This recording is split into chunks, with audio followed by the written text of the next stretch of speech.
Kasi may isang probinsya, ayoko naman banggitin, no? Kilala ko rin yung Kong. Ang liit-liit ng probinsya, ang liit-liit po. Ang laki ng budget. Sa NEP. Hindi, kaya nga importante makita. I repeat, wala po tayong hinuhusgahan. We're not imputing motives. Magaling siya. Hindi ko po babanggitin. Pero, bubulong ko na lang mamaya. Next will be Senator Legarda.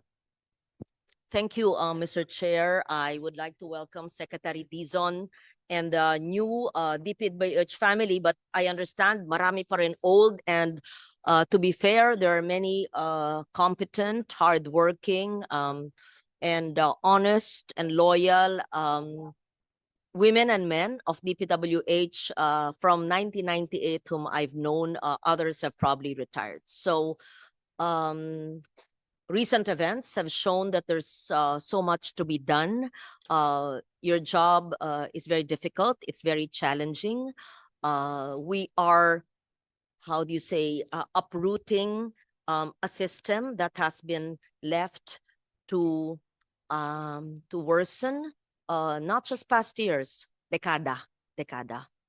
Hindi to bago, maaring naging malala, pero nagpapasalamat tayo na magtutulungan tayo para sugpuin yung virus, at dapat sugpuin without pointing at anyone's competence or incompetence or dishonesty. So we're here to help correct the systemic challenges in the budgetary process. I appreciate the chair's forward-thinking and visionary leadership in the budget process. So I will focus on the very important facets which I spoke to Sec Dizon about, which I'm happy you are more than open, but even willing to institute it right now. I appreciate when you say that in the NEP of 2027, things will be better. You'll start afresh. However, since you were appointed a month ago and you have a new team, may I humbly suggest, and the chair and my members have agreed, the change should have started long ago, and therefore we are much delayed and should start now. And while the NEP and the GAB are already in the Senate, we have more than a month to correct the systemic wrong. And Yusek Conti was correct in saying, may I quote you, sir, na sabi niyang, wag naman pinaparasuhan, don't punish, wag pinaparusahan, do not punish, let's say, districts which are not monitored by the senators or the congressmen, or who are strict in the implementation of projects, and therefore some have run away and left the districts, and therefore you will see na yung NEP, imbis na lumaki sa GAB, ang laki ng binaba. Tapos, yung iba, malaki po. Which, alam yan, San Juan, ito, kaming tatlo. Kung titignan nyo yung, hindi kami congressman, pero syempre may district kong pinanggalingan. Ganito po ang nangyari, if I may. I hope you don't mind my honesty. I really sincerely just want to help. May mga distrito na lumiit, siguro natakot sila, umalis or natanggal dahil tama naman tanggalin yung ginawa po nyo, sang-ayon po ako dyan, yung mga flood control. So example, yung 3B, naging 1B, may tinanggal na 2B na hindi naman alam ng congressman or senator na taga-distritong yon, linipat elsewhere. But when you show and you promise to show each legislative district, the others are 8, 10, 12 sa NEP pa lang, and then sa GAB, the others, imbis na lumobo, lumiit. I now focus on the over allocation. Again, without imputing any motives, sir.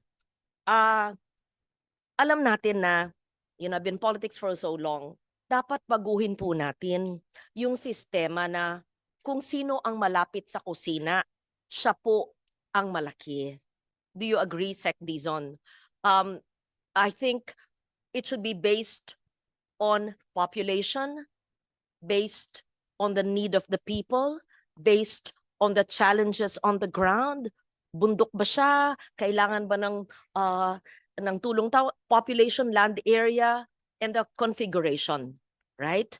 And I say this because I was so glad to see your statement in media sometime in September where you agreed, and you just agreed to give to the Senate Finance Committee, and they are coordinating with your staff, the per legislative district allocations of, to be fair to you, a NEP which you did not prepare. Yan. Interesado po si Chair, dahil pareho kaming interesado, na ano po yung linagay sa distrito sa NEP. Hindi lang po yung lahat po ng distrito, at yung NEP na bumalik sa inyo na aminado kung paano naman sa ilang linggo makokorek na lahat yun, pero may capacity naman kayo, tutulungan namin kayong palitan ngayon. And then from that NEP that you resubmitted, others are still very bloated, to say very honestly, while the others, instead of retaining, were drastically reduced. Paano naman, hindi kasalanan ng mga tao sa probinsyang yun o distritong yun ang nawalan kasi may naglagay na hindi nila alam na parking.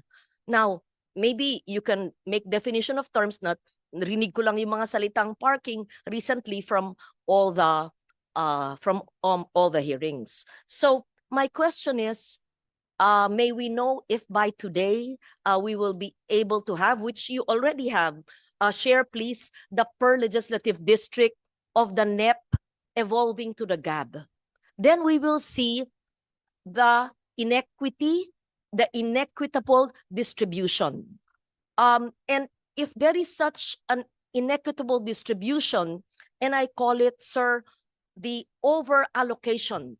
Kasi ito, example lang, if I may, and I do not want to sound parochial, but I have to show it to set an example. Let's say Antique is ang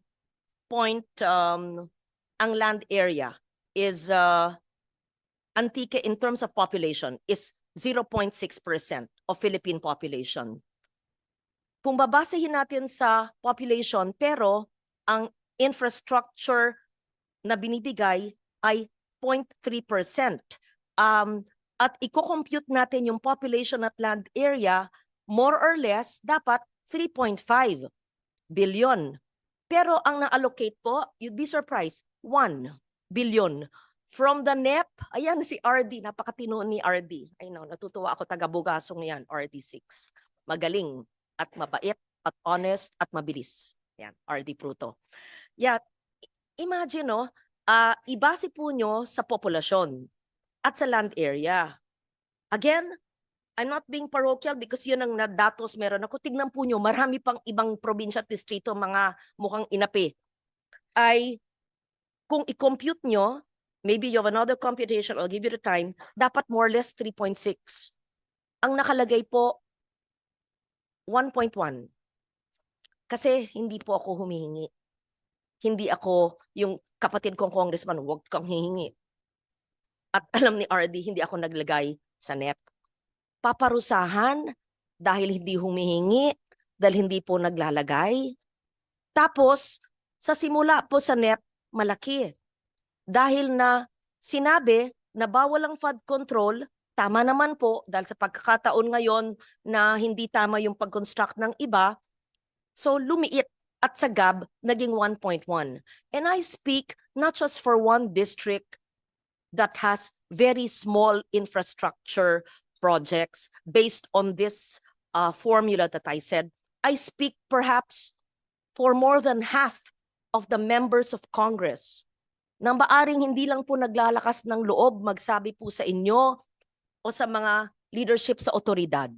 Marami rin pong usap-usapan na ganito. So, may I have a clear answer? What is the formula being used by the DPWH in putting the NEP? Kasi may isang probinsya, ayoko naman banggitin, no? Kilala ko rin yung Kong. Ang liit-liit ng probinsya, ang liit-liit po. Ang laki ng budget. Sa NEP. Hindi, kaya nga importante makita. I repeat, wala po tayong hinuhusgahan. We're not imputing motives. But there is a province much smaller than Antique with more than double the NEP budget at lumaki pa sa GAB. Magaling siya. Hindi ko po babanggitin. Pero bubulong ko na lang mamaya. Hindi. Hindi ko sasabihin yung region. No. Because I don't want to impute any motive on anyone. Kailangan lang po, kung talagang seryoso tayo sa pagtutuwid ng reformang gusto po ninyong lahat tayo, let's have a clear formula. So that if any senator or representative or even LGU, your mayor, etc., how are we allocated? Bakit siya ganito? So walang inggitan kasi scientific, di ba?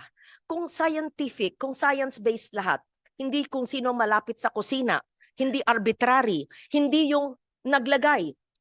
Sen Gatchalian told me, yung ang laki-laking budget previously sa Valenzuela, they didn't even know where the budgets came from. It just appeared there. His brother was mayor, didn't even know.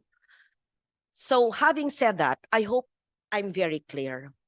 I thank you for your service to the nation, all of you, DPWH, since 1998, since I sat here. But I ask similar questions, maybe more enlightened now because of what I've learned from the hearings and from talking to people. There are many honest and dedicated people, and we want you to keep your jobs and help us get the job done well. But the changes must not be a mere change of face, but must be a change in systems. So my question is, ano po ang inyong pag-compute po ng NEP ng 2026? At pangalawa, paano nyo gagamutin yan sa 2026 na kaya naman naming gawin within the next 30 days before we go on plenary? A few weeks actually. Thank you.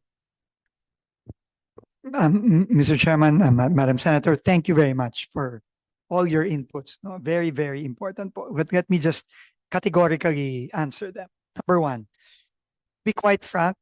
Up until now, kami po ni Yusek Conti, lamang ako sa kanya ng ilang linggo. Hanggang ngayon po, hindi namin naiintindihan kung paano inallocate yung 2026 budget among legislative districts. There is this formula supposedly, which parametric formula, which considers population, land area, etc. But we really cannot understand it. And to be honest, when Yusek Conti did a random check, hindi din nasusunod. No, so clearly there is something wrong with that formula. That's why moving forward, unfortunately, that is all we can do right now. No, the budget now is in the hands of Congress, and of course we leave it up to the wisdom of Congress having the authority over making the budget more responsive to what our people's needs. But moving forward for 2027, we are going to completely scrap that formula of the former DPWH officials, and we will make the formula simpler, more straightforward, and will really be responsive to the needs of the community, and thereby making it more equitable. That is our commitment to the Senate and to the people, Mr. Chairman. I am happy to inform you that having sat here for more than 25 years and being chair of finance for 5 years, we are able to help you because the budget process is not yet finished.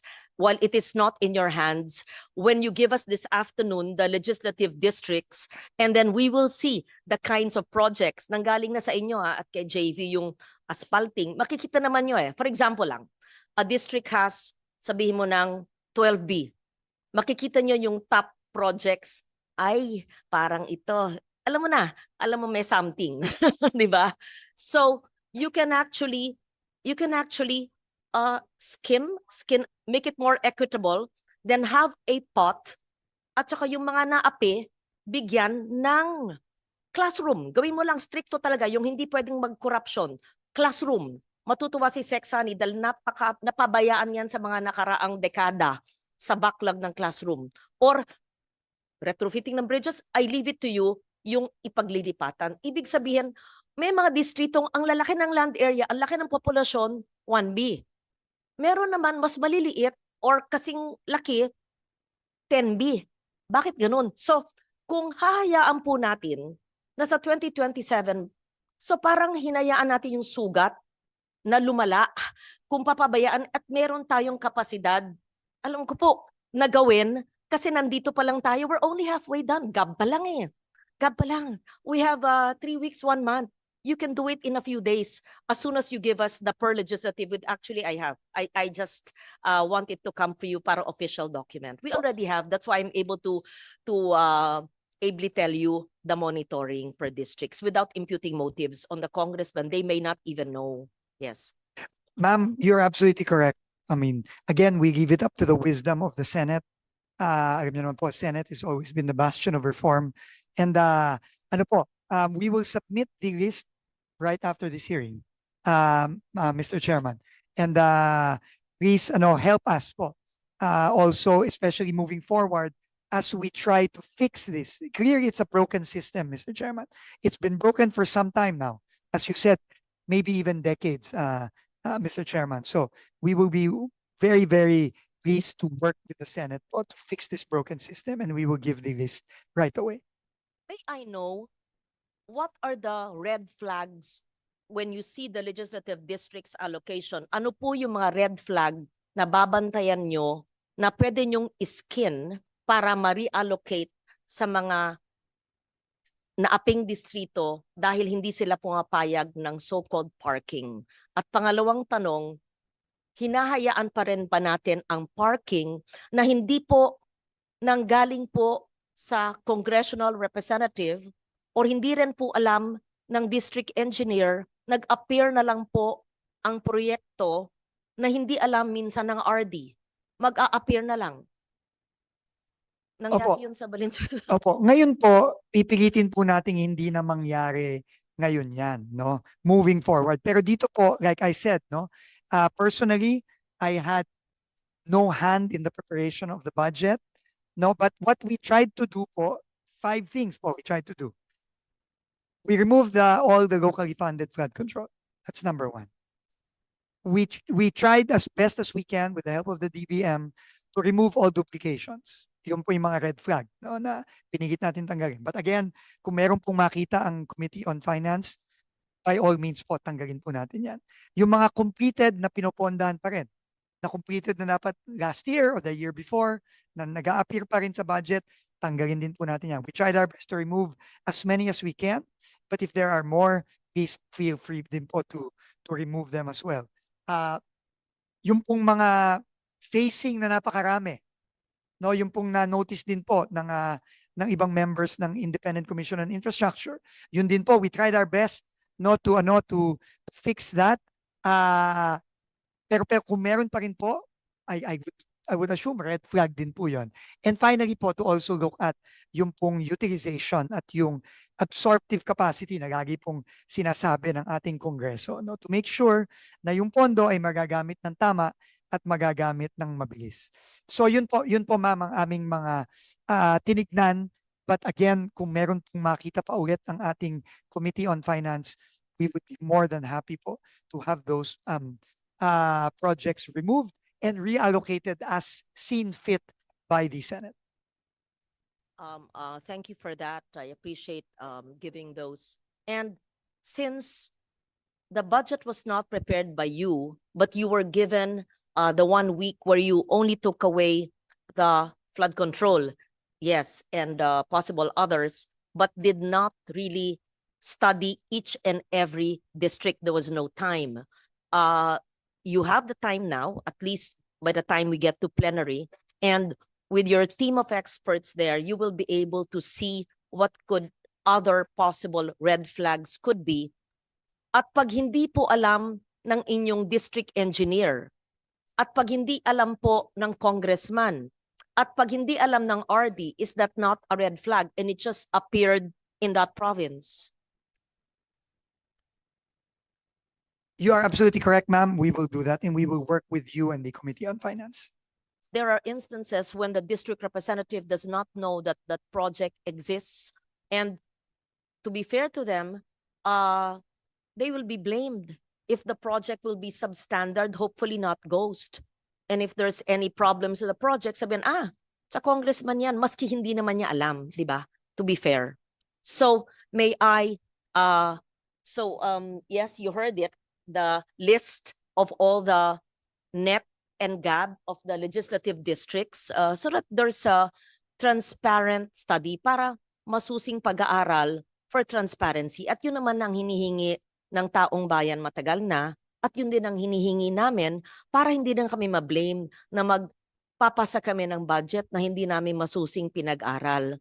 Para din yung mga lumalapit sa amin, and not just the district where I came from, others, many others, they just want to remain anonymous. Nahihiya, natatakot, pero humihingi at palaging sumbong kasi hindi kami naglagay sa NEP, kasi wala kaming kilala, kasi naapi kami mababa. And I assure you, for at least speaking for the districts which I help as well, I try to the best of my ability to ensure there is no whiff and no semblance of any wrongdoing. Yeah. So first, I appreciate the fact that you committed to finally submit it from the September 17 proposal in Congress. Yeah. The NEP and the HGAB, so that we see the difference. Kasi may mga NEP na imbis na lumaki sa HGAB, bumaba. What do you do with such? Nawala ng 1 or 2 billion, bumaba. Can you restore at least from internally sourced sources, right? I think po, I mean, having my understanding of the budget process is the Senate now can reallocate as it sees fit, no, within the budget of the DPWH. If Only they're if endorsed by the department. Yeah. only if endorsed by the department. Well, It should not be arbitrary on the lawmaker. It should be we can work together po with yes. the Committee Yes. on Finance, Mr. Yes. Chairman, on that. Yes, yes, because there are some na bumaba because perhaps the only reason I can think of is may mga nagtanggal ng projects nila in some districts because they saw a semblance of no cooperation, whatever the reason is. Yes. Okay. So that's the issue of district or legislative district allocation, which is inequitable, possibly unfair, and no formula. May I therefore ask, what is the formula that your team, that yourself will do? Ano po ang gagawin yung pagbabago, sabi nyo, sa 2027, which is just in a few months? Kasi alam naman natin yung NEP ginagawa first quarter ng 2026. What is that formula? Yeah, thank you. Madam Chair, I'm sorry, Mr. Chairman, Senator. Unfortunately, I don't think we can give the details yet right now. It is still in the process of being very clearly thought of, no? Because this is quite what we are trying to do now is we are essentially discarding what was done in the last, I don't know, how many years or maybe even decades. But may I just say that there are 3 very important criteria that we are looking at. No? 3 important principles. Number 1 is need. No, needs. It has to be needs-based. No, kung sino po ang mas nangangailangan, yun po dapat ang mas nabibigyan ng prioridad. Ikalawa po, yung risk, yung environmental risk. Very, very important din po yan. No? Na kailangan, kailangan hindi lang po yung need dahil kakaunti ang infrastructure doon, pero yung need dahil siya po ay nasa fault line. Ang area po na yan subject to multiple typhoons every year. Kailangan din pong gawing may risk assessment din po. At ikatlo din po, yung readiness, no, yung ability of a particular area to absorb, no, at i-implement ng mabilis yung mga proyektong yan, no. So those are the initial criteria that we are looking at. But of course, if there are other ideas po from the Committee on Finance and the members of the Senate, we will be more than happy while we are still in the process of reviewing and changing the way this has been done for so many years. I agree with you completely. Yung need, kung mahirap ba forever, mahirap yung probinsya, dekada. Pangalawa, yung risks, of course, environmental risk, nasa fault line, gumuguho ba ang bundok, umaapaw ba, all of that. Of course, land area, right? And population. Yes. All of that put together. What else? Yes, Madam Chair, the traditional parameters have been really population and land area, but I think we have to go deeper than that. Because, for example, po, no, the most populated area in this country is the National Capital Region.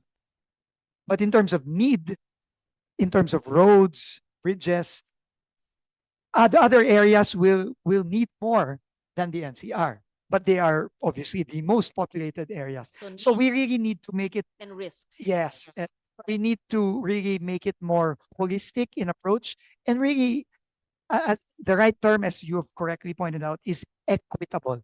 No, that is the most important term, and equity means need, risk, and also readiness. No, importante din po yan. Thank you Need, po. risk, readiness, absorptive capacity, utilization, population, and land. Maybe all of that put together, but I leave it to you. You're the experts. We're doing recommendations to help reform the system. So, yes. So that addresses the issue of the availability of the base materials we need to cure it. And that will be available this afternoon, which is the sum totals of the NEP and GAB 2026. So we can help cure the 2026 and not wait for 2027 for the reform agenda to happen. Thank you for that. So I've addressed over allocation. I will now proceed to a very familiar term na ginagamit po ng lahat, yung overprice. You know, nakakayaman aminin since 1998. Ngayon lang talagang sa mga nakaraang buwan lumabas ito. Siguro panahon yung kasi ang liliit at saka at the time parang lawmakers were not really amending the budget in 1998. And all we could amend maybe was 10 or 20 million. I remember, hindi ganito. Anyway, so the overprice. May I just put the context and put on record why I am saying this? Because the alleged corruption revelations in flood control and other infrastructure programs have raised a deeper question about the integrity of the whole budget structure.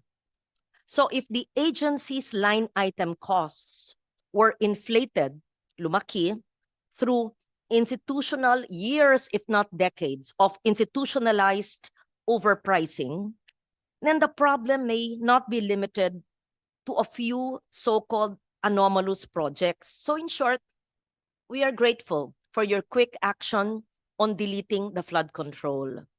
However, because we know, and let's not be blind, and let's admit it, that the problem did not happen only now, not only last admin, it's been there. Maaring mas malalim ngayon, maaring ngayong natuklasan, o ngayon natin hinarap. So systemic.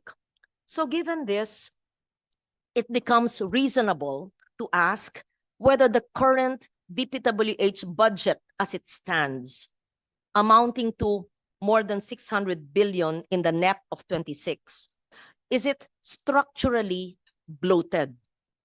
Because historical trends will show that the unit costs for comparable infrastructure types vary widely across districts and regions, suggesting entrenched disparities in pricing and cost estimation. May I suggest one corrective measure would be to implement a strategic 25 to 30% reduction across all DPWH line items, treating the adjustment as a cleansing or recalibration step rather than a punitive cut. This could be complemented by a provision allowing the reallocation of validated savings to higher performing, transparent, much needed projects, many of which have demonstrated better procurement discipline, adherence to technical standards, and timely completion. Such a measure could serve as a temporary corrective reform while the agency conducts a full repricing and validation of its pipeline, ensuring future budgets reflect genuine cost structures. A critical part of this proposal would be revisiting. Again, I'm not the author of this. I heard it from Senator Bam Aquino in the budget, in the hearing of the Blue Ribbon and many others, and cleaning up the detailed unit price analysis, DUPA. Again, I do not own this concept. I heard it first from Senator Bam and the chair as well, which has been used as a technical basis for cost estimation, but is widely believed to have been manipulated or even outdated in many districts. So my question is, having set the premise, in light of the systemic overpricing revealed by recent corruption scandals, would the good secretary and his new team consider it reasonable and technically sound to implement an across-the-board reduction, say, of 25 to 30% on all DPWH infrastructure line items as a temporary corrective measure so that in 2027 you can be more scientific, but because the previous officials have admitted that there are even 50% overprices, there's even more than that. And when you think about it, people pay taxes. Taxpayers' money goes to infrastructure. And if this 50% is an overprice or even a 25, how can we in conscience work on the budget or affix our signature on an overpriced budget? Tatayo ka ng bahay, natuklasan mo, nagpirmahan na kayo ng contract ng contractor mo, naliwanagan ka, overpriced pala yung tinatayong bahay. Di kakausapin mo yung contractor o yung, ay babaan mo, kung hindi tayo matutuloy. Maski 20% natuklasan ko, hindi pala tama ang pagpresyo mo. Parang karapat-dapat lamang na yung pagbabago ay hindi po sa 2027, hindi makakaantay kasi nagbayad ng buwis ang tao. At yung buwis na yan ang ginagamit natin para sa strukturang itatayo natin. Kung sasabihin natin, hindi namin ginawa yan 2027 pa ito, hindi ko po malalagdaan ang aking pirma sa 2026 General Appropriations Act kung hindi po natin binaba yung presyo ng line items. So yung across the board, magandang pahiwatig po to na tayo ay seryoso sa pagreforma sa ating budgetary process. Thank you. Ma'am, maraming salamat po. No, and as I've said multiple times, even several weeks ago in our first few weeks, the fact is materials cost in DPWH are really overpriced. As to what the percentages are, we don't know because we have to go through it region by region. Kasi ma'am, natutunan ko lang din po to, no, pagpasok ko sa DPWH several weeks ago, na ang presyo po ng mga materyales, simento, bakal, at iba pa, ay iba-iba kada rehiyon. Iba po ang presyo sa NCR, iba po ang presyo sa Cebu, iba po ang presyo sa Palawan, iba po ang presyo sa Mindoro. Pero, clearly po, merong overprice. So, ang ginagawa po namin ngayon, kasama na rin po si Undersecretary Nick Conti at yung iba nating team, iniisa-isa po, hinihimay-himay po yan, isa-isa kada rehiyon kung ano ang overprice. Sa aming initial studies, meron pong talagang overpriced na overpriced. And when I say very overpriced, above 20%. Meron po mas mababa sa 20%. Pinakamalaki na overpriced na natanto ninyo? Right now po, ang nakikita namin, hindi, may nakita ako mas malaki po. No. Meron po ako nakita lampas 30%, no? Sa ibang rehiyon. But kung mamarapati niyo po, Ma'am, Mr. Chair, no? We are going through this process now, and we never said that we will implement this only for 2027. In fact, in the next few weeks, we will be announcing a recommendation already, no? And this must be applied immediately, not just moving forward, but must be applied immediately, especially for those projects that are still ongoing procurement. No, kasi nga tama po kayo, ma'am. You're absolutely correct, Mr. Chair, na any savings that can be generated from this can be used even now for more important or equally important services for our people. And that is the objective po. And this is based on the directives of the President himself, ma'am. But if you will allow us, maybe we can announce this once we are completely ready. We have only been here, ma'am, for just a little over a month, but the team has already made immense progress in this effort. And I think very soon po, we will be coming out with a not just a across the board, but a region per region adjustment in the cost of materials throughout the country. We will be coming out with that, ma'am, very, very soon. I very much appreciate your stating that it will happen in the 2025 ongoing projects, nag-repricing, bagamat ito'y pinasok ng contractor ganito, pero sa natuklasan nyo, hindi. Readjust natin yung kontrata. Salamat dyan. Pangalawa, I appreciate the fact that you said this will be in effect already in the GAA 2026. Therefore, you will have more fiscal space. Therefore, the 625 billion minus the 20% overprice in projects, just roundabout, but you'll compute that, will be your source for the inequitable distribution of projects in some districts or areas, aside from the over-allocation of some districts of unnecessary projects, possibly parking. So I'm already revealing the source. I discussed this with the LBRMO, and I discussed this heavily also with the chair. When you lower the price, then you can do more. Advocacy ng tatlong nakaupo dito, si edukasyon. Di yung backlog. Akin na yung suma total ng backlog ng classrooms. Magkano ang kailangan, ilang bilyon. Ayan, ayun. 400 billion. Ayun, siguro makakalahati mo. Siguro, Chair, 400 billion ang kulang sa classroom. Kung minus 20%, you have 120 billion already. At least 1/3 or 1/2 of the backlog of classrooms na kinumpute natin during the DepEd hearing, it will take 30 to 50 years, eternity, if we budget allocate DepEd the way we do. But with this drastic change, we can put it to classrooms. Yes. So thank you. I take note that ongoing projects 2025 or even 24 na tinatapos, cut. Pero tapusin nyo. Diba? Ganon. Diba? At kung di sila mag-agree, bahala sila basta nag-overprice noon diba? Tapos importante yung 2026 moving forward ay babawasan mo. Magkakaroon kayo actually two choices. Nung DBCC sa macro project sa bansa, akin na yung figure, but even without the figure, we are actually going to borrow and we are borrowing. Not even for capital expenditure, but from MOE. Ang ating operations bilang bansa, inuutang na natin.